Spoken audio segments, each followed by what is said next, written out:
came to know Holly. I think Holly's dad was the president of Cornerstone. So Pastor Bob used to be involved with a Bible college and Bible Institute in South Dakota and in Cornerstone Bible Institute, and Holly's dad was the president, and so that's how we got connected all those years ago. It's been quite a while now. But anyway, we're glad you were able to come and spend some time with us again. We enjoyed your song this morning, and I think, as I was thinking about this, Holly's involved in work. Like when I think of Ukraine right now, I think of the war. And that obviously, a lot of the questions I have to do with how the war is affecting the lives there. But Holly's been involved in something that was important before the war. It'll be important after the war's over. Just these eternal souls that she's coming into contact with. And so we are excited to hear from you tonight, and take all the time you need. And the only thing that ends this is that we are adults down with the little children who are desperate for this to be over. So we would go till 9, but for the sake of those people, we try to wrap it up somewhere around 7:30. But if you have questions and stuff, or hang around. So anyway, come on up here, Holly.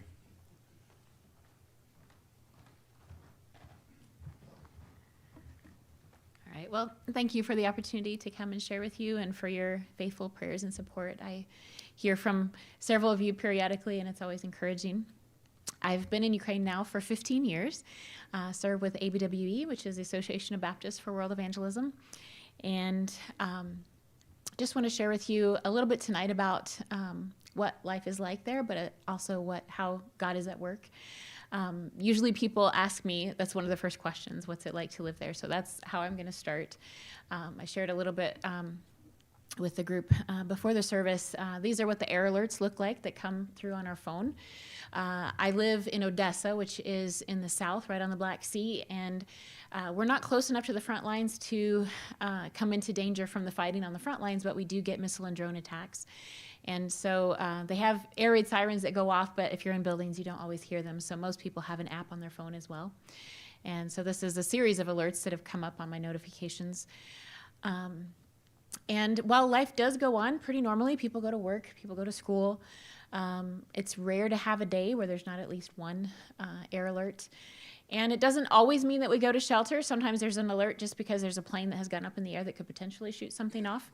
So we generally look at our news channels and see what's actually happening, and then we'll just monitor them as long as we're under alert. And if something does actually start flying towards our city, our part of the city, then we'll take shelter. And there's not always an actual place to go to an air raid shelter, but try to go into the hallways, get away from the windows. So that is a part of our reality.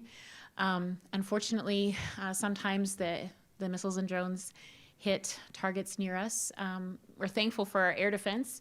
They are able to shoot down most of what comes our way, but this is an apartment building actually in my part of town that was hit last year. The lady pictured there with the baby was killed. She's a good friend, sister of a good friend of mine, who's also a volunteer at our center. Her husband had gone across the apartment to comfort their toddler, and that side of the apartment didn't collapse, so he was spared. So that is the reality that we live with. Sometimes the drones or missiles do hit their target and cause the loss of civilian life. Just last week in Kyiv, they had another large attack, and 30 people were killed when the drone hit an apartment building.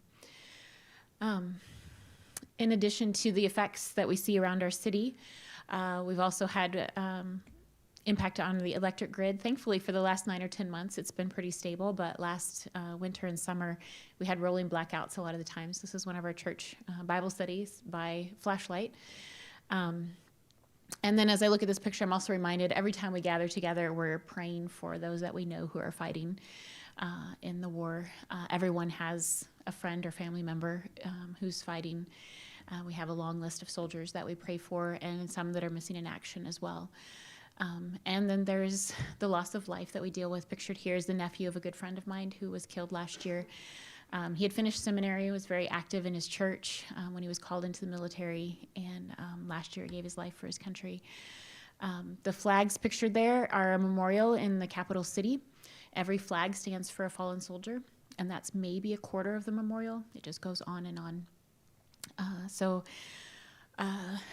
everyone, I think, has lost someone that's close to them, and so that's also a heavy part of the reality that we live with. And when I was thinking about this and sharing, that is the hard part of life in Ukraine right now. And often our hearts cry out, Lord, how long? I was reminded of the words in Habakkuk, chapter 1, verses 2 through 4. O Lord, how long shall I cry for help, and you will not hear? Or cry to you violence, and you will not save? Why do you make me see iniquity, and why do you look idly at wrong? Destruction and violence are before me, and strife and contention arise. So the law is paralyzed, and justice never goes forth. And that often is the cry of our hearts as well. I, over the last 3 years, have come to appreciate and practice the prayers of lament like never before. But in Habakkuk, I love how the prophet cries out to the Lord.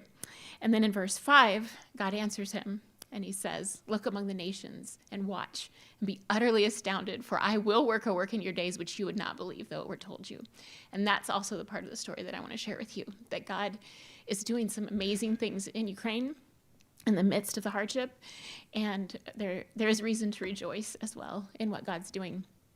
I'm a family nurse practitioner, so part of what I get to do is help with mobile medical outreaches. Before the full-scale invasion, I was mostly working with another missionary doctor who did clinics out in the rural areas, but she had gone back to the States in 2019.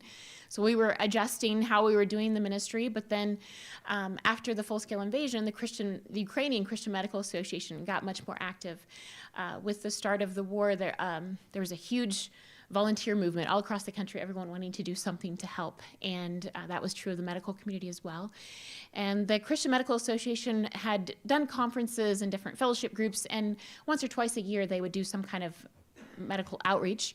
But with the start of the full-scale invasion, a lot of people in the group that met in my city wanted to do more to help, and they started traveling 1 weekend a month and eventually a couple weekends a month, and then occasionally doing trips to other parts of Ukraine. So I've been able to come alongside them and work with them. So I'm generally traveling with a group of Ukrainian doctors and nurses, and it's been a joy to be able to come alongside them.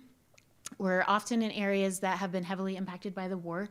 We're in areas that at one point were occupied by the Russians, or some areas that are closer to the front lines and at some point have seen a lot of fighting. So we're frequently in villages where many of the homes have been damaged. But what we're finding as we go is also hearts more open to the gospel.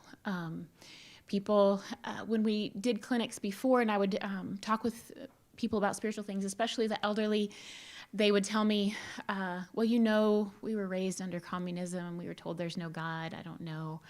But now you rarely hear that. Most of them will tell you, when things were really hard, I prayed and God helped us. And I'm able to pray with most of our patients, and many of them are open to hearing the gospel. And what we're finding in the areas closer to the front lines, a lot of people fled, including church members. So the churches in those areas may just have a few church members left, but their churches are still full every Sunday because people from the community are coming and looking for hope. And so we're able to come alongside with our medical clinics. Sometimes we're in the actual medical clinic in the village, but often we're in the church building setting up clinic for the day and seeing patients and inviting them to services. Just to give you a couple stories, this is one of the pastors we've worked with. He's on your left with the orange. He is a pastor that had been working in the rural area, and the Lord had burdened him to plant a church in a village a little ways from the one he was in. Before the war started, he had started doing some outreach there and was praying, trying to get some other guys to help him. But when the war started, a lot of people left the cities and went out to the country if they had family members or a summer home, because it was safer out in the villages. And so there were a lot of people that left the city and came to this village where he was hoping to start a church. And of course, a lot of them, he had family members taking in other family members, and they had needs. So his church was able to come alongside and help with some food packets and other things. And our medical team was able to come several times and hold clinics there. And the Lord really used that to help him make inroads in the community. And more people started coming. They were able to start a Bible study. And last year, they actually finished building a church building there, and this year they had their second baptism. And so this is a church that God had already burdened him to work in this village, but because of the war and the way it brought people into that village. God used it to kind of jumpstart a church plant in that village, and the medical ministry got to be a small part of that. We've also done trips to Western Ukraine, where a lot of the displaced people have ended up. So we'll take a team and work in a couple different churches over the course of a week. And pictured here is a pastor and then a lady from his church. Both of them came from Bakhmut, which is a city in eastern Ukraine that was basically completely leveled. So both of these people lost practically everything and had to flee to another part of the country. But this young pastor had been involved in church planting in his town. And he said when they first landed in Western Ukraine, they were really beat down, and his wife said, "Can we just not do ministry for a while?" And he said, so we didn't for a few months. But he said, once church planting is in your veins, you just can't stop. And he started ministering to their neighbors. We were there a little over a year ago, and in another church, and he was bringing people from the area of town that he lived in and inviting them. They came to get medical care, but he was then inviting them, if they were interested, to a Bible study. And God blessed his efforts, and we were there shortly before I came back to the States again, and they were renting a small building, meeting regularly, and had their first baptism. Most of the people that come to his church are also people that have been displaced by the war. And so God is using him and this other lady that was also from that town that's been helping them with the church plant to minister to people that are in very similar life situations, but don't have the hope that he has. So it's been exciting, again, to come alongside pastors like this with the medical ministry.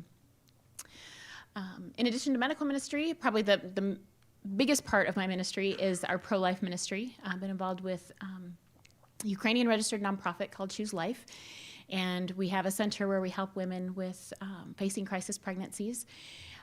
The war has impacted that in that when it first started, probably about half of our volunteers left the country. And the first months of the war, we closed most of the time. We would open up a couple times a month and text any of our clients that were still in the country and let them know that we were open and they could come in and get diapers and food products. But by the fall, we had people coming back to the country and were able to open up again. And by 23, we were back to full operations. But we've had to rebuild our volunteers. So we've, over the last couple of years, we've done a couple more volunteer trainings. Our director and assistant director were also brand new to their jobs. So the last couple of years has been a lot of training and mentoring and kind of building up our leadership and volunteer base again, but it's been encouraging to see God continuing to burden people to be involved in this ministry and how he's growing our leadership as well. They've been functioning now without me for about 3 months, and they're doing a great job. And also our clients have changed. We have a lot of clients who come from other parts of Ukraine that have been displaced by the war, or clients whose husbands are in the military. We provide diapers and food products and clothing. We also sometimes have donations of strollers or beds if they need it. But each of our clients works one-on-one with a counselor. So they come in. Our goal is to have them come in twice a month and have a meeting with their counselor. And generally the first thing they do is go through a parenting course. And then as the relationship is built, and if they're interested, we offer them a Bible study. And so we have a number of clients that go on then to study the Bible with us. We use initially a material called the Story of Hope, which has 20 stories from the Old Testament and 20 from the New. So it starts in Genesis with creation and the fall, and to help them understand the need for the Savior, and then presenting the gospel. We also, in addition to the one-on-one, we do childbirth preparation classes. We also do once a month a mom's club where they come together. We try to provide childcare and have a time of fellowship and bring in a speaker with a topic of interest to the moms. And we've been doing that in a local church. So that's been an opportunity for us to try to build more of a bridge to the local church with our clients. So that's been, they always love that. We found that is a real felt need among the moms to have a chance to come together and just have some time fellowshipping with other moms. Just to give you a little idea of who we work with, not all of our clients come in very abortion-minded. A lot of them maybe want to have their child, but they're just in really difficult life situations and hear that our center offers help. We did have last year a young lady who was only 16. She was living with friends in Odessa. Her parents were in other parts of the country.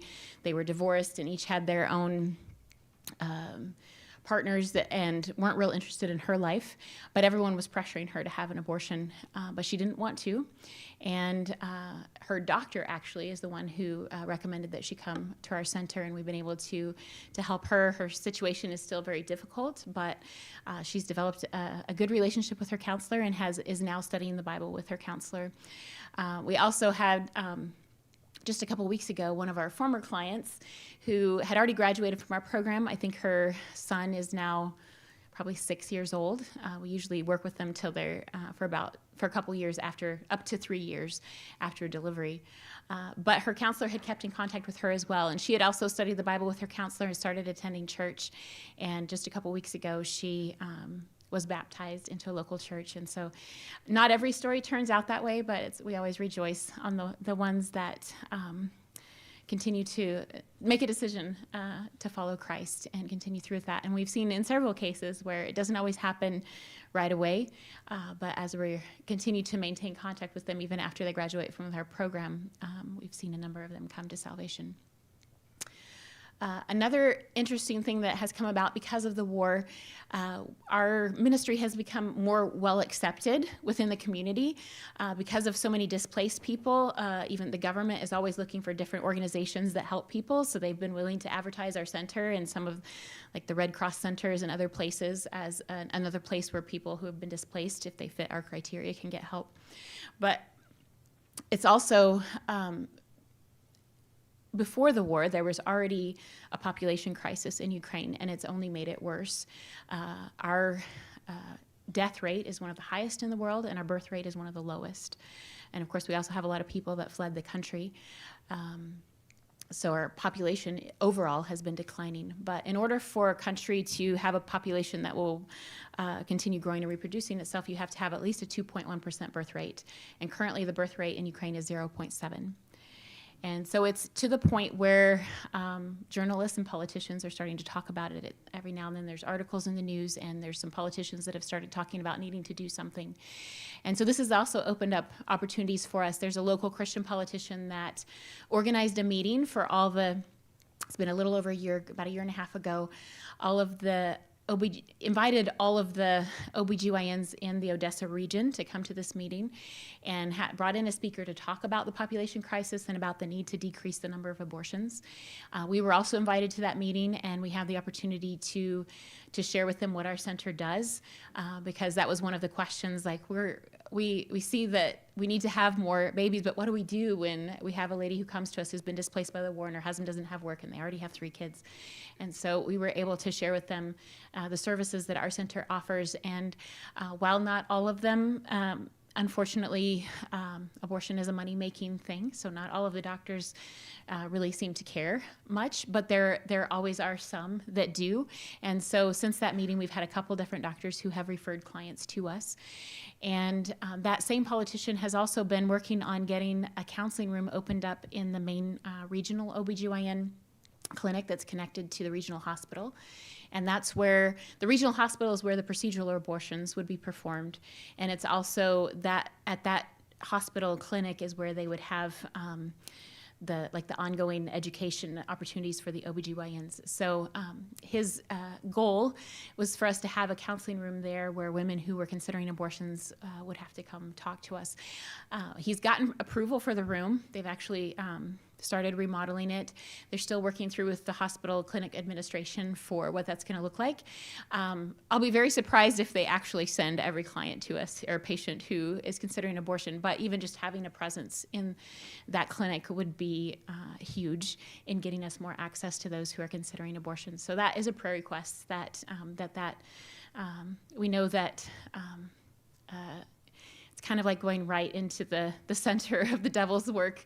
And so we know that it's not going to be without opposition, but we know that our God is greater. The fact that he's already got permission is already a huge step. So you can pray that counseling room will be opened up yet this year. We also have a post-abortion healing ministry. Pictured here is our director and then another one of our teachers.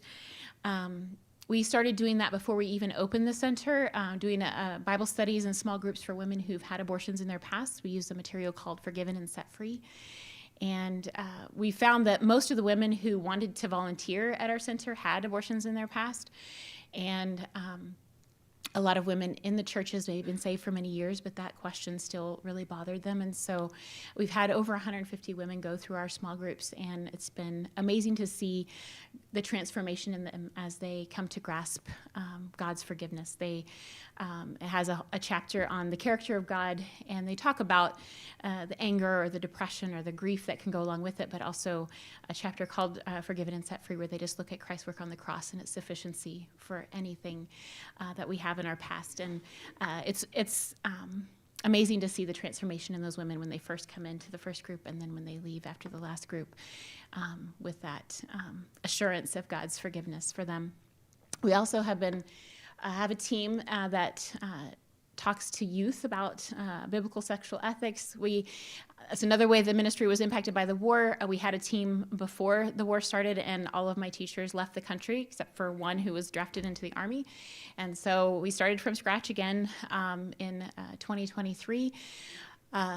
Put the word out among our volunteers that we really wanted to get that going again, and God brought together a neat group of ladies who've been helping me start teaching last year. And so far we've been teaching mostly in church-based groups, but we're trying to follow some leads, and we would love to be able to get into the public schools in our area as well. So you could pray for that as well, that God would open up doors for us to be able to get into the public schools. Probably one of the most exciting areas of ministry for me the last several years has been my church, Crossroads Baptist Church. I started working in that church in 2020. It's a newer church plant. They just celebrated 10 years. And when the war started, they probably had around 40 members, and about half of them left the country. But our pastor felt burdened to kind of gather. Initially, he thought it would just the church members that were still there to encourage them, invite them to come to a morning prayer service. But people from the community were also interested. People were scared. The first days and weeks especially were very uncertain. And so they started having more people coming to the morning prayer service, not just church members, and they decided, we should do a meal for everybody. So they started doing hot meals. And then some humanitarian aid came in as well, so they handed out some aid packets to those that came. And God just used that for the first several months of the war. They were doing what they called their prayer service 6 days a week, every morning. And they would have a time of prayer and singing and a short message. And because of the hot meal and then word spread that sometimes they have aid, there were people that came just to see what they could get. But God really used that as well for many people to hear the gospel and to respond. The numbers kept growing to the point where the building that we were renting was not big enough.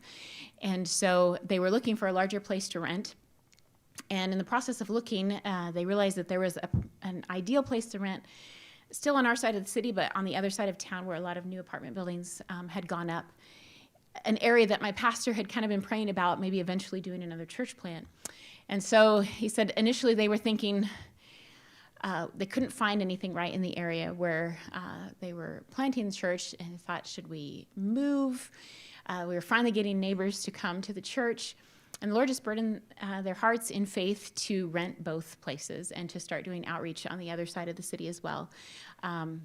So they started doing that, and by the end of 2022, they had enough people meeting there. They started Sunday services, and by the end of 22, they had planted a second church. So I've been able to be involved as part of the leadership team. Ordained a second pastor and deacon, and we have a youth leader. Myself and another lady are involved in the women's ministry and some of the discipleship ministries. Currently, our team coordinates ministry for both churches. We haven't totally split into two separate leaderships. Still do a lot of things together, the two churches, but it's been a joy to work with this team. And just to give you a bit of an idea who I get to work with, the pastor Constantine, he's on your left. I shared that men between the ages of 18 and 60 are not allowed to leave the country because they need to be available in case they're drafted.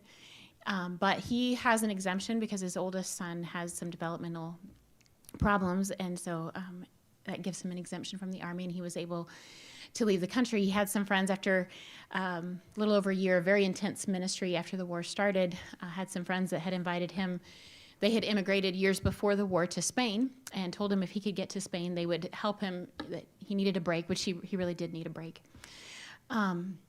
So he and his family, they drove from Ukraine to Spain, and along the way they visited church members who had left the country and were in other parts of Europe. And he said everywhere he went, everyone was telling him, don't go back. You know, it was of the Lord that you were able to leave the country. Don't do that to your family. Don't go back. And he said he got to Spain, and his friends there were telling him, you know, there's ministry here. But he said as he prayed and wrestled with the Lord over it, he said the Lord just impressed on his heart that his place was in Ukraine. He said, so many people go to bed at night not knowing if the next missile or drone might hit their building, and they need to hear the gospel. And he said, God didn't give me any promises that nothing would happen to me and my family. He has 2 little boys. But he said he gave me a very clear sense that I was supposed to be there. And so we came back, and he's continued to faithfully minister. And so it's just a joy to get to work with people like that who really have a heart for reaching their community with the gospel. I've been involved mostly in helping with the women's ministry.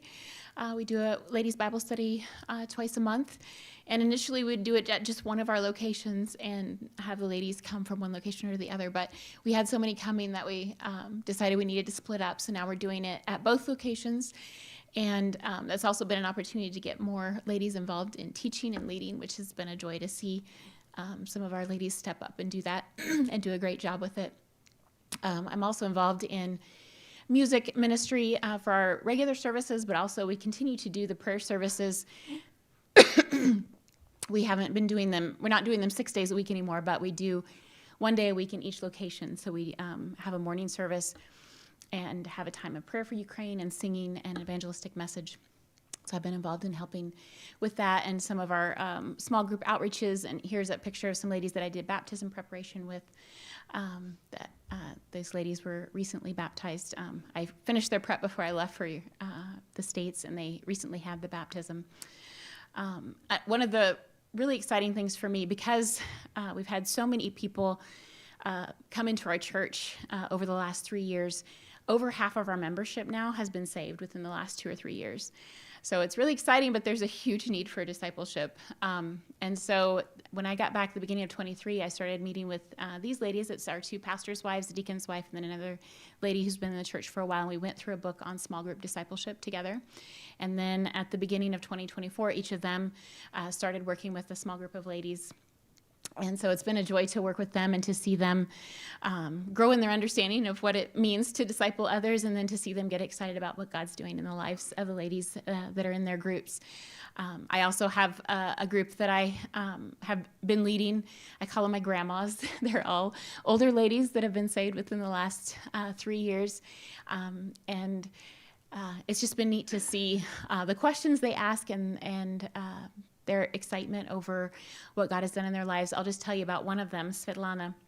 She came actually because she heard that she came to our prayer service, heard that sometimes you get humanitarian aid, and she was also kind of lonely. Her kids had gone to Europe when the war started, and so she also, I think, was just interested in something to do, but had decided that if I don't like it, I won't go a second time.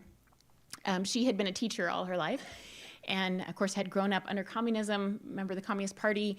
I would say she was agnostic. She wasn't sure if there was a God or not, but she said when she came, she said the way the pastor preached, it just made so much sense, and she was really drawn to the message. And so she kept coming back, even though they only get a food packet at the most once a month, but she started coming every week to the services. And within the matter of several months, she came to faith, prayed and accepted Christ as her Savior, and was baptized last summer. And I've had her in my group, and the exciting thing is I've been teaching them about reading their Bibles, and I gave them each a notebook and encouraged them to write down one thought or verse that spoke to them when they read their Bible, and then we'd share them when we came together. And she would come back with just pages and pages filled in her notebook of all the things that she had seen, and so excited. She said, before I got saved, I picked up the Bible a few times and it made absolutely no sense to me. But now it's actually making sense to me, and she's just so excited that that God's word was making sense to her, and she always had lots to share with us. So we've had, our church in the last 3 years has baptized over 35 people, and you can see from the pictures they're adults, a lot of older people. And for older adults in Ukraine to be willing to take the step of baptism is really huge, because they're also making a break with the Orthodox Church. If you're baptized into a Baptist church, then the priest won't do last rites for you when you're dying. So they're definitely making a public profession of the fact that they're putting their faith in Christ alone. So it's been exciting to see God. It comes with its challenges when you have lots of baby Christians in your church. Sometimes you have to shake your head at the things that happen, but it's also very exciting to see what God's doing in their lives. So we continue to do the evangelistic outreaches, but also there's several Bible studies that go on throughout the week, that in the evenings, that people can be involved in. We also have a growing children's ministry, have Sunday school, and then a kids club on Saturdays, and youth group.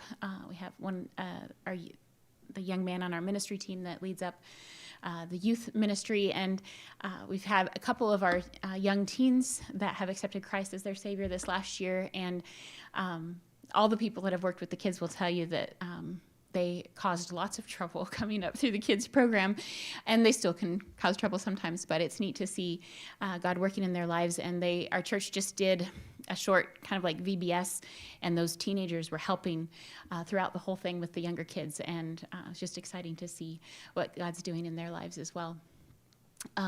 Our men have also been involved in preaching at another point where humanitarian aid is handed out. We have a member of our church who's part of a humanitarian aid organization that hands out aid to the displaced people.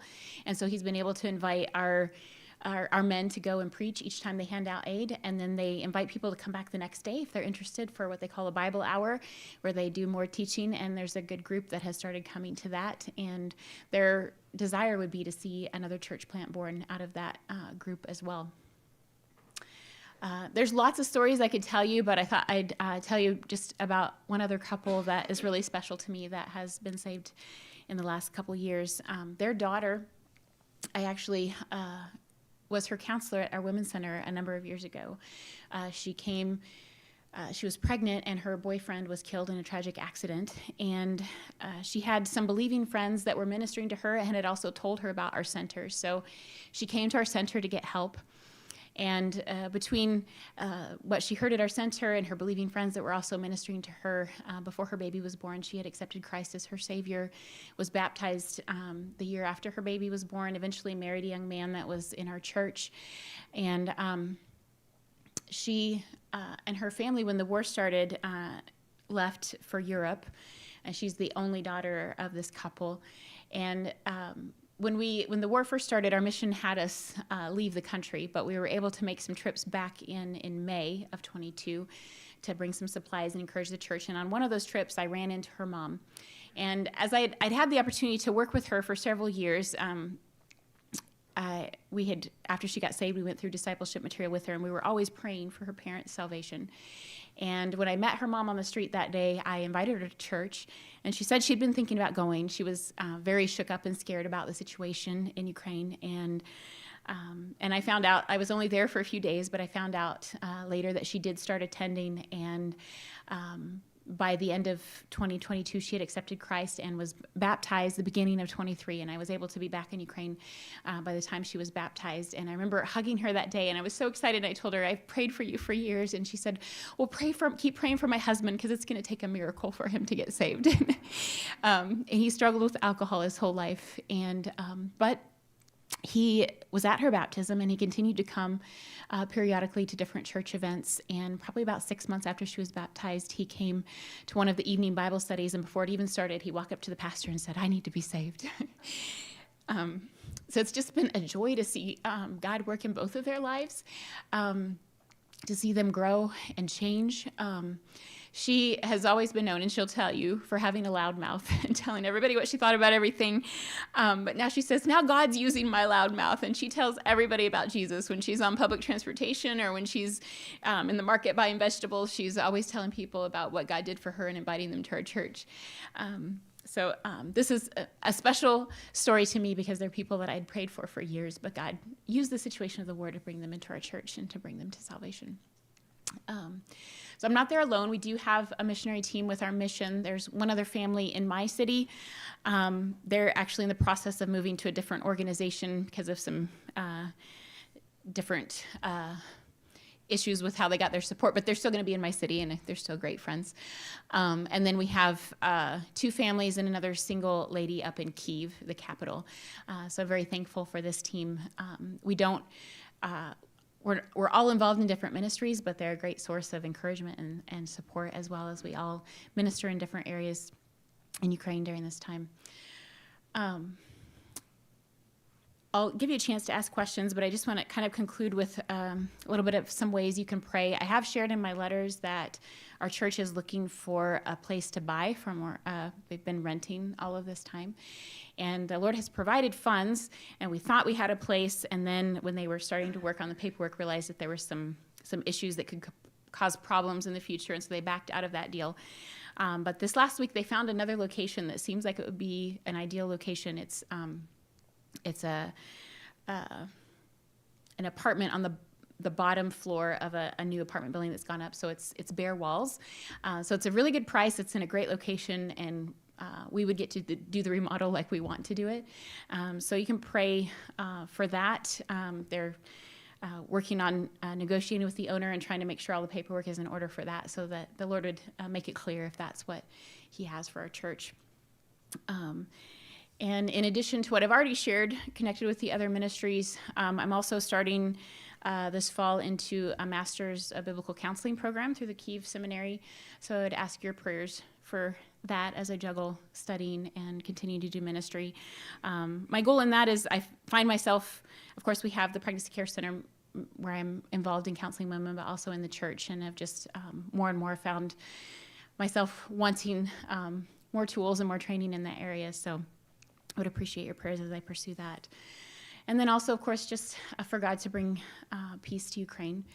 I think even the last few weeks have reminded us again that only God can bring peace to Ukraine. And so we continue to ask him for that. But he's really, over the last couple years especially, been working on my heart regarding my feelings regarding suffering. We so often are just praying for God to make it stop, to bring it to an end, to give the solution that we want. And God has really been challenging me as well to be in prayer for him to do the work that he wants to do in the midst of the suffering and trial. Shortly before I left Ukraine, I heard a sermon from James chapter 1, the verses that say, "Count it all joy, my brothers, when you meet trials of various kinds. For you know that the testing of your faith produces steadfastness, and that steadfastness have its full effect, that you may be perfect and complete, lacking nothing." And I was really just challenged that how can we have joy in the trial? It's when we have God's perspective and we can see, we can't always see what he's doing, but when we are desiring him to do the work that he wants to do in bringing about growth in our faith and our steadfastness and making us more like Christ. And so I'd ask you to pray that for me and for the church in Ukraine as well, that as we walk through the trial, that God would help us to keep our eyes on him, to grow in Christ-likeness and steadfastness, and that we would, the church would continue to be a light to the community that so desperately needs it. I do have time for questions if you have questions that I haven't answered yet.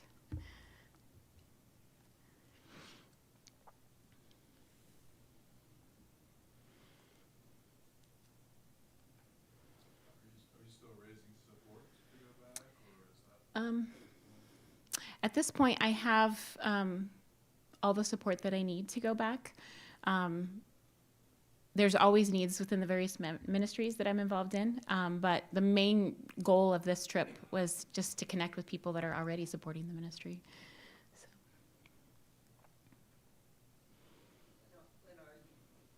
I'm planning to go back the beginning of December.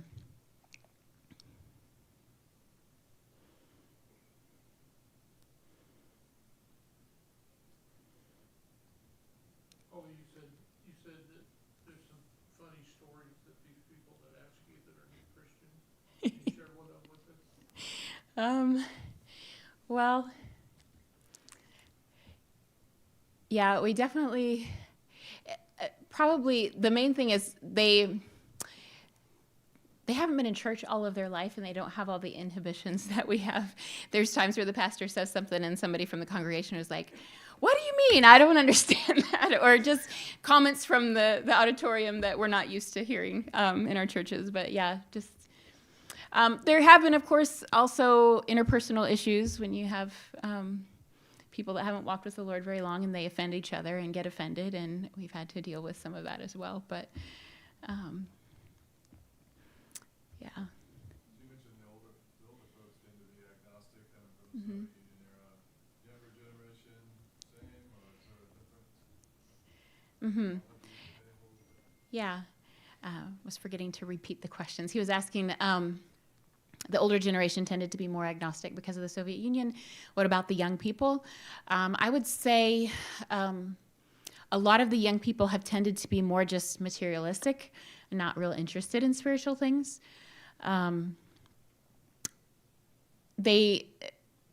Most people will claim to be Christian and they're nominally Orthodox.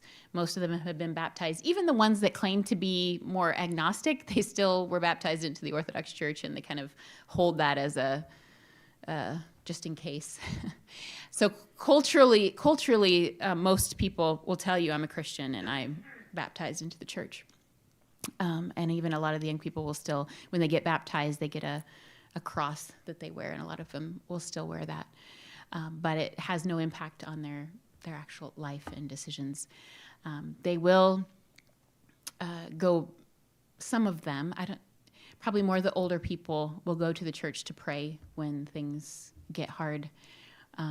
But most of them don't have a real relationship with their local priest or a church they attend regularly. It's just a place where you go light a candle and pray every now and then when you need something. Or on special holidays, we'll go and, like for the Easter holiday, they put together a basket of like Easter bread and dyed eggs and maybe a bottle of wine, and they go and the priest blesses it, and then they go have a party. And so it's a tradition to go to the church and have the priest bless your dinner, but it doesn't really impact their life.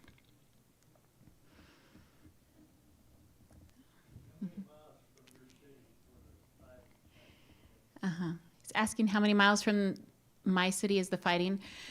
About 200 miles. That's kind of as the crow flies. There are not great roads between me and the front lines, but yeah.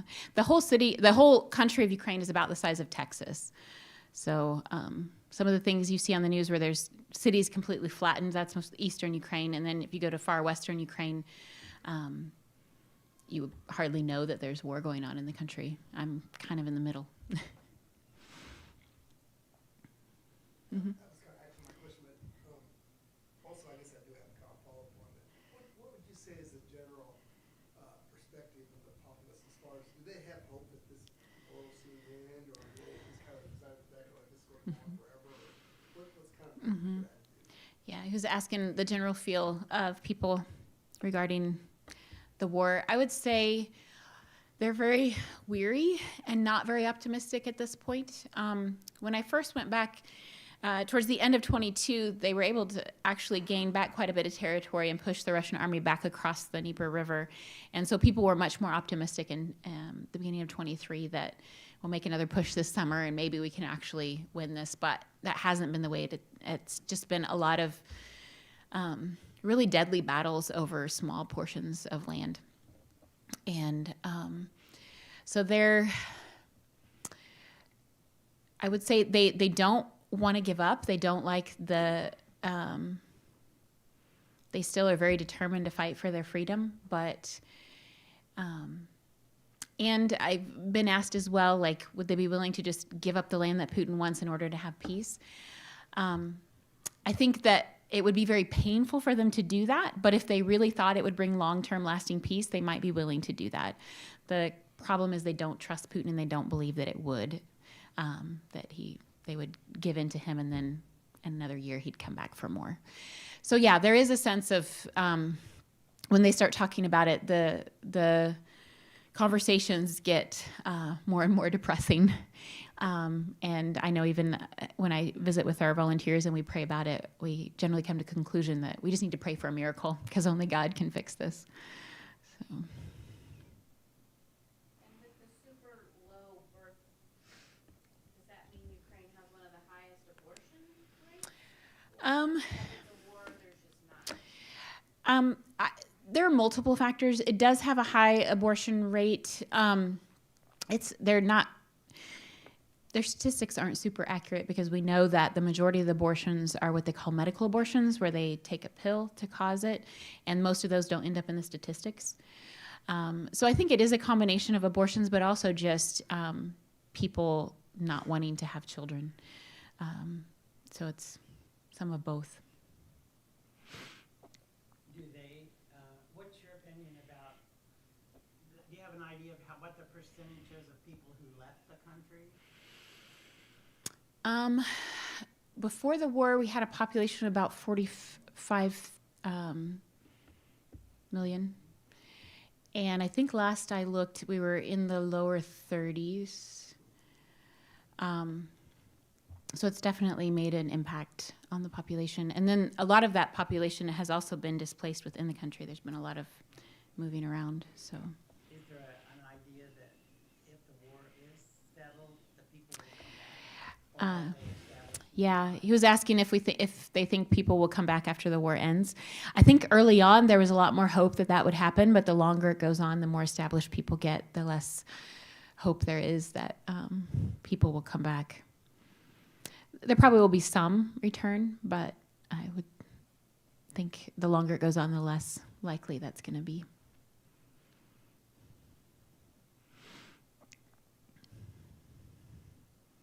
And your safety, has there been a time where you were like truly scared? She's asked if there have been times where I was truly scared. Yeah. Especially the first year before we got the better air defense. There were some attacks that our building was shaking and car alarms were going off. But I have to say, even on those times where it was frightening, the Lord gives amazing peace when you know you're where you're supposed to be. And I never got to the point where I wanted to leave. So you're pretty anxious to get back? I am. Yeah. Only if Pastor gave you one of these old suits, could you get it to Zelensky? Zelensky has suits, and he wore them before the war. When the war started, he kind of, it was like his symbol of solidarity with the military as commander-in-chief, that he wore more military attire. So that's why he stopped wearing suits. So what do the people think of President Trump? Yeah. Zelensky had that spat. Yeah, he asked what Ukrainians think of Trump. He's not their favorite person. They have been hopeful that maybe he could do something, but I would say not super optimistic. I think even early on when he said, if I get elected, I'll end the war in 24 hours, to the Ukrainians, that was like, he does not understand the situation. So I think they've appreciated that there seems to be more of an effort than maybe there was with the previous administration, but then he's also said things that were extremely offensive and to Ukrainians sound like he doesn't understand the situation. So yeah, he's not their favorite person.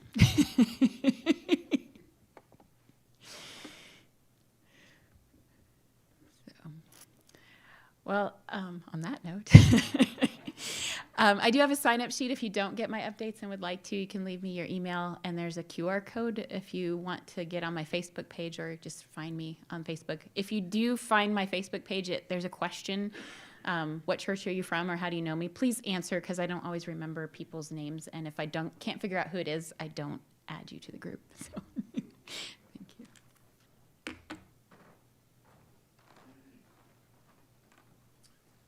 Thank you, Holly.